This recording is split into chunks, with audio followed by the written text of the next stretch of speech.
Bismillahirrahmanirrahim. Assalamualaikum warahmatullahi wabarakatuh. Puja-puji serta syukur kepada Allah Subhanahu wa Ta'ala.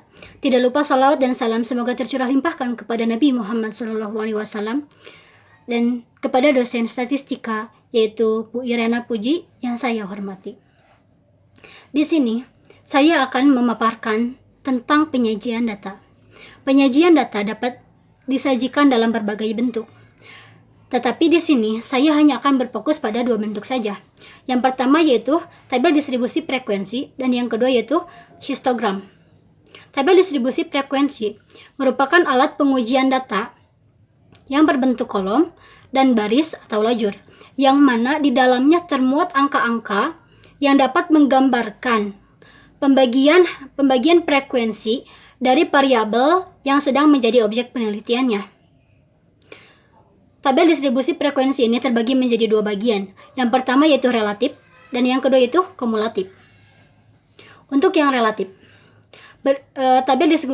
tabel distribusi frekuensi relatif ini dapat berisikan nilai-nilai hasil bagi antara frekuensi kelas dan jumlah data penelitiannya.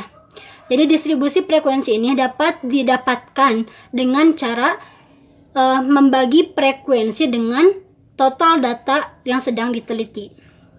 Ciri khas dari tabel distribusi frekuensi ini terdapat tambahan kolom FREL atau kolom frekuensi relatif. Dan yang kedua yaitu tabel distribusi frekuensi kumulatif. Sebenarnya sama saja, jadi ada nilai data dan frekuensi. Sama seperti tabel yang biasa pada umumnya. Akan tetapi, untuk tabel distribusi frekuensi kumulatif ini juga ada tambahan kolom, yaitu FCUM atau frekuensi kumulatif, yang terdiri dari frekuensi kumulatif lebih dari dan kurang dari. Untuk menyusun atau untuk langkah-langkah menyusun tabel distribusi frekuensi ini terdapat 4 langkah. Yang pertama yaitu mengurutkan menyusun data dan menghitung rentangnya. Untuk pengurutan data atau penyusunan data biasanya sering dilakukan oleh para pelajar yang baru saja belajar tentang pengolahan data. Untuk yang expert atau yang sudah melakukan atau sudah paham, itu tidak harus diurutkan dahulu. Jadi diurutkan dari yang terbesar ke yang terkecil. Itu sebenarnya tidak harus. Tapi untuk yang sudah expert, jadi hanya menentukan atau hanya mencari dari nilai data tersebut nilai yang terbesar dan nilai yang terkecil. Dan nilai data terbesar dan terkecil tersebut sangat penting karena untuk menentukan rentang.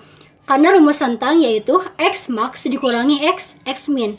X max ini yaitu nilai data terbesar dan X min di sini yaitu nilai data terkecil. Apabila rentang sudah diketahui nilai rentangnya, maka maju ke langkah yang kedua yaitu langkah selanjutnya yaitu menentukan banyak kelas. Untuk menentukan banyak kelas ini menggunakan rumus 1 ditambah 3,3 log n. N tersebut merupakan jumlah seluruh data yang sedang diamati. Log itu yaitu logaritma ya. Dan langkah selanjutnya yaitu apabila rentang sudah diketahui dan banyak kelas sudah diketahui, maka kita menghitung panjang kelas. Rumus menghitung panjang kelas yaitu R per BK atau rentang dibagi banyak kelas. Jadi sebelum menghitung panjang kelas, kita harus terlebih dahulu mengetahui nilai rentang dan banyak kelas. Untuk langkah terakhir itu langkah selanjutnya menyusun tabel distribusi frekuensi tersebut. Apabila rentang sudah diketahui, banyak kelas sudah diketahui dan panjang kelas sudah diketahui, maka itu akan memudahkan kita untuk menyusun tabel distribusi frekuensi tersebut. Yang kedua yaitu dalam bentuk histogram. Histogram merupakan diagram yang menyajikan data tabel distribusi frekuensi dengan menggunakan diagram batang yang saling berdempetan. Jadi diagram batang ini mempunyai sumbu X dan sumbu Y. Diagram ini sama mempunyai 4 langkah. Yang pertama yaitu menentukan batas kelas, yang kedua yaitu menentukan tepi kelas, yang ketiga yaitu menentukan nilai tengah atau median, yang selanjutnya yaitu membuat histogramnya. Jadi untuk yang langkah pertama yaitu menghitung batas kelas. Untuk menghitung batas kelas ini ada dua, yaitu batas kelas atas dan ada batas kelas bawah. Yang kedua yaitu menghitung tepi kelas. Menghitung tepi kelas ini mempunyai terbagi menjadi dua bagian juga. Yang pertama yaitu tepi bawah kelas dan tepi atas kelas. Untuk rumus tepi atas kelas yaitu tepi atas kelas ditambah 0,5. Kalau untuk tepi batas kelas bawah yaitu tepi kelas bawah min cos 0,5. Seperti itu ya. Dan untuk selanjutnya yaitu langkah ketiga, yaitu menentukan titik tengah atau median, atau sering disebut juga dengan median, yaitu mempunyai rumus ME sama dengan BA atau batas kelas atas ditambah batas kelas bawah dibagi 2 atau per 2. Jadi nanti akan didapatkan hasil median tersebut. Yang langkah selanjutnya yaitu membentuk histogramnya. Dengan histogram ini kan merupakan diagram batang yang saling berdempetan. Seperti itu. Jadi harus berdempetan. Kalau tidak berdempetan berarti itu bentuknya namanya lain lagi, bukan histogram. Seperti itu. Di sini saya akan memaparkan dua kasus dan pembahasannya. Yang pertama yaitu tentang tabel distribusi frekuensi dan kedua yaitu tentang histogram. Tetapi untuk soal nomor 1 dan soal nomor 2 ini berkaitan karena histogram ini akan dibuat dari tabel distribusi frekuensi kasus yang pertama. Seperti itu ya. Oke, simak kasus dan pembahasannya. Oke, setelah kita sudah membahas materi tentang tabel distribusi frekuensi, di sini saya mempunyai kasus. Dengan contoh soal, buatlah tabel distribusi frekuensi nilai ujian data mahasiswa sebanyak 40 data. Dan ini adalah nilai-nilai data mahasiswa sebanyak 40 data. Bisa kita lihat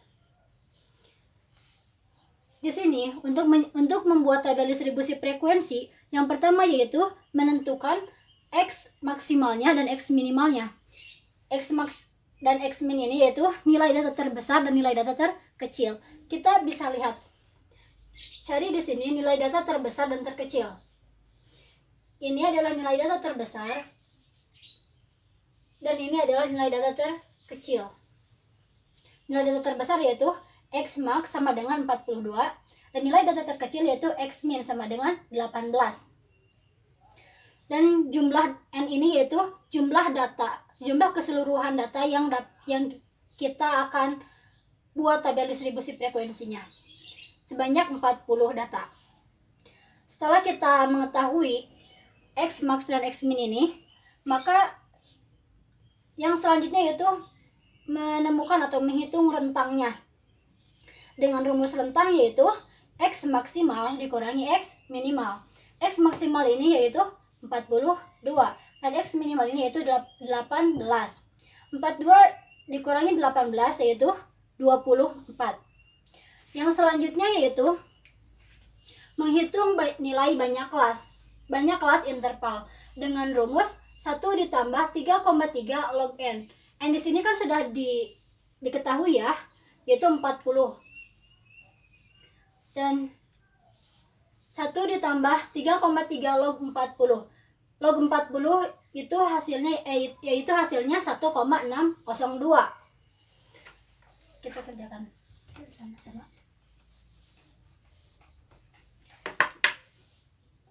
Jadi 3,3 dikali 1,602 yaitu 5,287. Ini sebenarnya hasilnya 5,2866, akan tetapi saya bulatkan menjadi 7. Selanjutnya 1 ditambah 5,287 yaitu 6,287. 6,287 ini bisa dibulatkan menjadi angka 6 dan bisa juga dibulatkan menjadi angka 7. Jadi bisa ke atas dan bisa ke bawah. Tetapi di sini saya akan mengambil yang angka 7 untuk banyak kelasnya ya. Selanjutnya yaitu menentukan panjang kelas. Untuk menentukan panjang kelas ini dengan rumus rentang dibagi banyak kelas. Rentang kan sudah diketahui hasilnya yaitu 24. Dan BK juga sudah diketahui nilainya yaitu 7. Saya mengambil 7 ya. Jadi 24 per 7 atau 24 dibagi 7 hasilnya yaitu 3,42.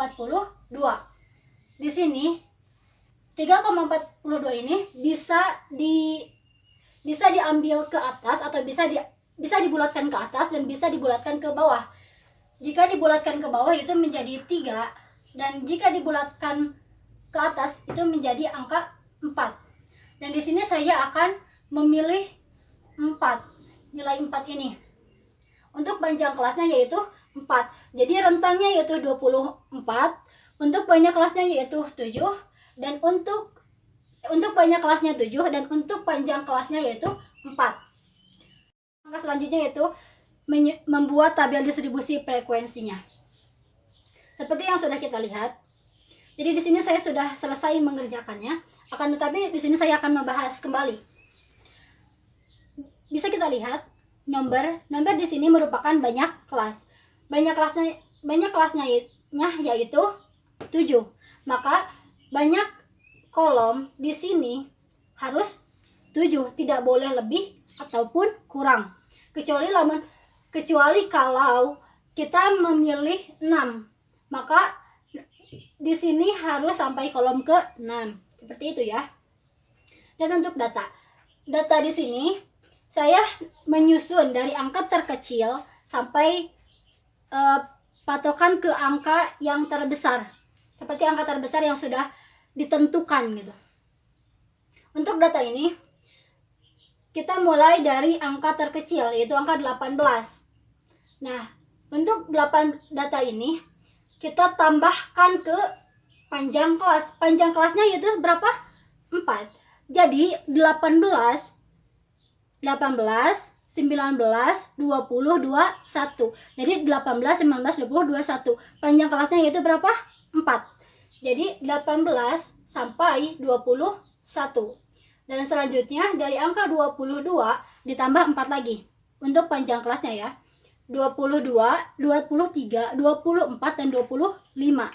25 sampai selesai dengan data terakhir yaitu 42, 43, 44, 45. Itu bisa kita lihat di kolom terakhir ini. Nah, untuk selanjutnya kita akan menghitung tabulasi. Tabulasi ini yaitu banyak data dari nilai 18 sampai ke 21. Bisa kita lihat ya. Di sini 18 sampai 21. 18 termasuk, 19 termasuk, ini juga termasuk, 21 kan batasnya, berarti 21 juga termasuk. Terus ini kita sambil hitung ya. 1, 2, 3, 4, 5, 6, 7, 8, 9, dan 10. Jadi tabulasinya yaitu 1, 2, 3, 4, 5, 6, 7, 8, 9, 10. Untuk frekuensinya itu dari nilai tabulasi ini ya, kan jumlahnya ada 10. Berarti di sini masukkan angka 10. Dan untuk data dari nilai data 22 sampai ke 25. Kita bisa cari bersama-sama ya. 22. 1 dengan batas 25. 1, 2, 3, 4, 5, 6, 7, 8. Ada 8. Jadi kita masukkan ke tabulasi ini. Tadi jumlahnya berapa? Ada 8 ya. Jadi 1, 2, 3, 4, 5, 6, 7, 8. Dan untuk frekuensinya kita hitung 1, 2, 3, 4, 5, 6, 7, 8. Masukkan angka 8 seperti ini. Dan selanjutnya sampai selesai.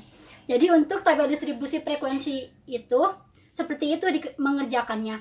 Yang pertama yaitu mengurutkan data atau menentukan data nilai terbesar dan terkecil, lalu menghitung rentangnya. Yang selanjutnya itu menentukan banyak kelas, dan yang ketiga yaitu menghitung panjang kelas atau menentukan panjang kelasnya dari nilai rentang dan banyak kelas. Dan yang terakhir yaitu menyusun atau membuat tabel distribusi frekuensinya. Jadi seperti itu ya. Buktikan apakah nilai data semua sudah masuk atau belum. Kita di sini totalkan saja ya. Tulis total dari semua data. Data-data di sini. Kita hitung ya. 10 ditambah 8 18 ditambah 8 26 ditambah 5 31 32 39 dan 40. Jadi intinya tabel distribusi frekuensi ini sudah benar karena total frekuensinya sama dengan nilai data yang kita yang disajikan dalam soal tersebut. Maju ke kasus yang kedua yaitu dengan soal setelah membuat tabel distribusi frekuensi yang tadi, yang soal nomor satu, buatlah ke dalam bentuk histogramnya. Di sini tabel yang tadi, akan tetapi untuk pembuatan histogram ditambah satu kolom lagi yaitu median atau nilai titik tengah. Dengan median ini mempunyai rumus, yaitu rumusnya ME sama dengan batas atas ditambah batas bawah dibagi 2. Batas atasnya mana? Ini adalah batas atas. Dan ini adalah batas bawah. Jadi batas atas ditambah batas bawah dibagi 2. Seperti ini. 18 tambah 21 dibagi 2. Dengan hasil 19,5. Untuk nomor 2. 22 ditambah 25 dibagi 2. Hasilnya 23,5 dan selanjutnya sampai kolom terakhir atau kolom ke-7 ini. Untuk membuat bentuk histogram ini terdiri dari 4 langkah ya. Yang pertama yaitu menentukan terlebih dahulu batas kelas, tepi kelas, nilai titik tengah atau median, dan selanjutnya itu membuat histogramnya. Untuk batas kelas, kan ada batas kelas, ada 2 batas ya. Ada batas kelas atas dan ada batas kelas bawah. Batas bawah atau batas kelas bawah dari tabel di atas adalah 18, 22, 26, 34, 30, 34, 38, dan 42. Ini ya. Terus batas atasnya 21, 22, 29, 33, 37, 41, dan 45. Dan selanjutnya, setelah kita sudah menentukan batas kelas, kita harus menentukan tepi kelas. Ada tepi kelas bawah dan ada juga tepi kelas batas atas. Ini tepi bawah kelas, batas bawah. Tepi bawah kelas ini mempunyai rumus batas kelas bawah dikurangi 0,5 atau dikurangi setengah. Maka ini kan kelas bawah ya, yang ini 18 dikurangi 0,5 atau 0,5. 18 dikurangi 0,5 yaitu 17,5. Selanjutnya 22 dikurangi 0,5 yaitu 21,5 sampai selesai, sampai ke angka 42 ini. Yang kedua itu menentukan dulu tepi atas kelas. Kalau untuk tepi atas kelas, ini rumusnya batas atas ditambah 0,5. Maka 21 ditambah cos 0,5. 0,5 yaitu 21,5. Yang kedua 25 ditambah 0,5 yaitu 25,5 sampai selesai, sampai 45 ditambah 0,5. Setelah sudah selesai, maju ke tahap selanjutnya yaitu tahap 3, menentukan titik tengah kelas. Di sini kan sudah, jadi ini sudah dianggap selesai untuk titik tengah kelas tersebut. Langkah yang selanjutnya yaitu membuat histogramnya. Di sini bisa dilihat saya sudah membuat sumbu Y dan sumbu X dan sumbu Y. Sumbu Y di sini yaitu merupakan frekuensinya dan sumbu X ini yaitu mediannya. Kita lihat frekuensinya dari 10, 8, 6, 4, 2. Saya tidak menulis semua, tapi saya menulis seperti ini karena tidak cukup. Dan yang ini merupakan nilai tengahnya. Yang ini dimasukkan ke sini ya. Terus selanjutnya kita akan buat diagram batang yang berdempetan atau histogram itu ya. Lihat, 19,5 nilai tengah mempunyai frekuensi yaitu 10. Berarti di sini buat garis sampai harus lurus dengan angka 10. Jadi 19,5 ini mempunyai frekuensi 10. Yang selanjutnya 23,5 mempunyai frekuensi 8. Di sini 8 harus lurus dengan angka 8. Tidak boleh lebih ataupun kurang, karena itu akan mempengaruhi. Kalau lebih berarti jadi angka 9 frekuensinya, kalau kurang berarti jadi angka 7 ya. Jadi di sini harus lurus, lalu tarik ke bawah seperti ini. Yang selanjutnya itu 27,5 mempunyai frekuensi berapa? Sama 8. Jadi kita ambil saja dari sini, lalu tarik ke bawah seperti ini. Yang selanjutnya yaitu yang selanjutnya yaitu median 31,5 memiliki frekuensi 5. Memiliki frekuensi 5. Di sini 5 itu pertengahan antara 4 dan 6. Di sini tarik ke bawah seperti itu ya. Dan selanjutnya yaitu median 35,5 memiliki frekuensi 1. Kalau 1 berarti di bawah 2 ya. Berarti di sini. Nah, ini untuk median 35,5 memiliki frekuensi 1. Yang selanjutnya yaitu yang keenam, titik tengahnya 39,5 mempunyai frekuensi yaitu 7. Berarti 7 dari sini ditarik ke atas ke sini. Ini kan 7 di sini ya, antara 8 dan 6.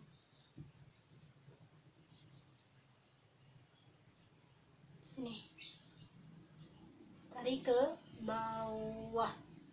Dan selanjutnya yaitu yang terakhir, median 43,5 mempunyai frekuensi 1. Berarti di sini seperti angka ini, seperti yang kelima, seperti itu. Nah, sudah jadi ini adalah merupakan histogram dari tabel distribusi frekuensi yang soal nomor 1 yang tadi. Jadi ini berhubungan ya dengan soal nomor 1. Oke, hanya itu yang dapat saya sampaikan. Mohon maaf apabila banyak kekeliruan atau banyak kesalahan. Mohon maaf yang sebesar-besarnya. Sekian dari saya. Wassalamualaikum warahmatullahi wabarakatuh.